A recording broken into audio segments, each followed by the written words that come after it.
আসসালামু আলাইকুম, কেমন আছেন সবাই? আশা করছি ভালো আছেন। আপনাদের সাথে আজকে খুবই মজার একটা রেসিপি শেয়ার করব। আজকে আমি শেয়ার করছি ঝাল একটা পুরের রেসিপি। এখানে আমি চিকেন আর ভেজিটেবল ব্যবহার করব।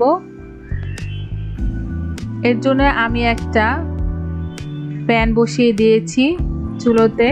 এখানে আমি 3 টেবিল চামচ তেল দিয়ে দিয়েছি। সেখানে আমি 1 টেবিল চামচ আদা কুচি আর 1 টেবিল চামচ রসুন কুচি একটু ভেজে নিচ্ছি। এই রান্নাটার সবচেয়ে মেইন ইনগ্রেডিয়েন্টস যেটা আমি মনে করি সেটা হচ্ছে এই আদা আর রসুন কুচিটা।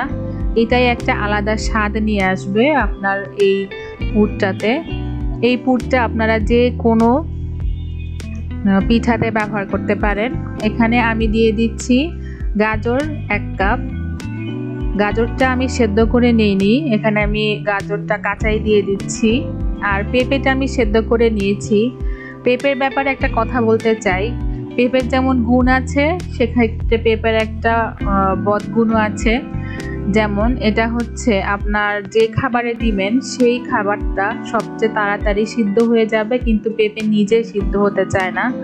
এর জন্য পেঁপে যখন দিবেন একটু সেদ্ধ করে তার পানিটা ফেলে দিবেন, তাহলে এর কষ্টটা চলে যাবে।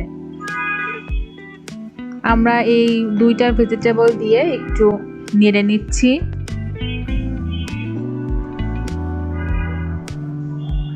এর সাথে আমি দিয়ে দিব 1.5 কাপ পেঁয়াজ কুচি।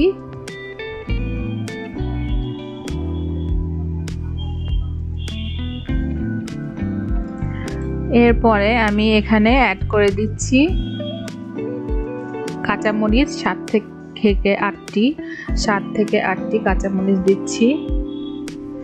আর এখানে পাতাকপি দিচ্ছি আমি, এটা আমি ফ্রোজেন করে রেখেছিলাম। আমি শীতের সময় কিংবা যখন খুব বেশি অ্যাভেলেবেল থাকে পাতাকপিটা, তখন আমি একটু ফ্রোজেন করে রেখে দেই, সেটা দিয়ে দিচ্ছি। এটা আপনাকে কোনো মানে কষ্ট করতে হবে না এটা ভেঙে নেওয়ার জন্য, কারণ এটা এমনিতেই কিছুক্ষণ পরে সবগুলোর সাথে মিশে যাবে। এবার আমি লবণ দিয়ে দিচ্ছি 1 চা চামচ। লবণটা আমরা একটু কমই দেব, কারণ এটা যেহেতু পুর হিসেবে যাবে, লবণের মেজারমেন্টটা এক্ষেত্রে খুব সাবধানে করবেন। এখানে আমি দিচ্ছি 1.5 কাপ চিকেনের ব্রেস্টের পিস। এটা আমি সেদ্ধ করে নিয়েছিলাম একটু কালো গোলমরিচের গুঁড়ো আর লবণ দিয়ে, সেটা আমি এখানে দিয়ে দিচ্ছি। এরপরে হাত দিয়ে এটা একটু ছিঁড়ে নিয়েছি। সব কিছু ভালোভাবে মিক্স করে আমি এটা ঢাকা দিয়ে রাখবো। এটা রান্না হতে বেশি সময় লাগবে না, 5 থেকে 6 মিনিট আমরা ওয়েট করব। তখন একটু পরে দেখব যে আপনার এই পাতাকপিটা সবগুলোর সাথে মিশে গেছে। এ পর্যায়ে ঢাকা দিয়ে 5 থেকে 6 মিনিট অপেক্ষা করছি। এটা আমরা কিছুক্ষণ এভাবে রাখবো। আর সবসময় ভেজিটেবল রান্নাতে চুলোর হিটটা বাড়িয়ে রাখবেন। 5 থেকে 6 মিনিট পরে আমি যখন কভারটা খুললাম, তখন এগুলো সিদ্ধ হয়ে গেছে সবকিছু। আর এটা যে ওভার কুক করতে হবে কিংবা বেশি সিদ্ধ করতে হবে তা না। এখন ভালোভাবে নেড়ে আমরা এটা ঢাকনা দিব না, এখন একটু ভাজা ভাজা করব। আবার এখানে 4 থেকে 5 মিনিট আমরা একটু ভাজা ভাজা করে তারপরে আমরা এটা নামাবো।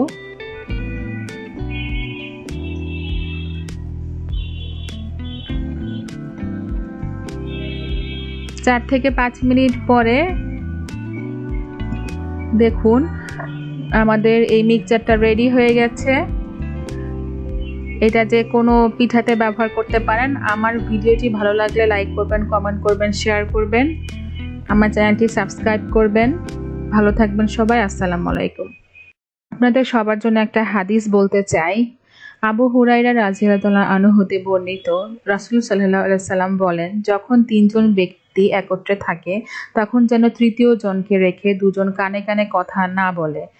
মুসনাদে আহমদ, সহিহা 1402। আসসালামু আলাইকুম সবাইকে।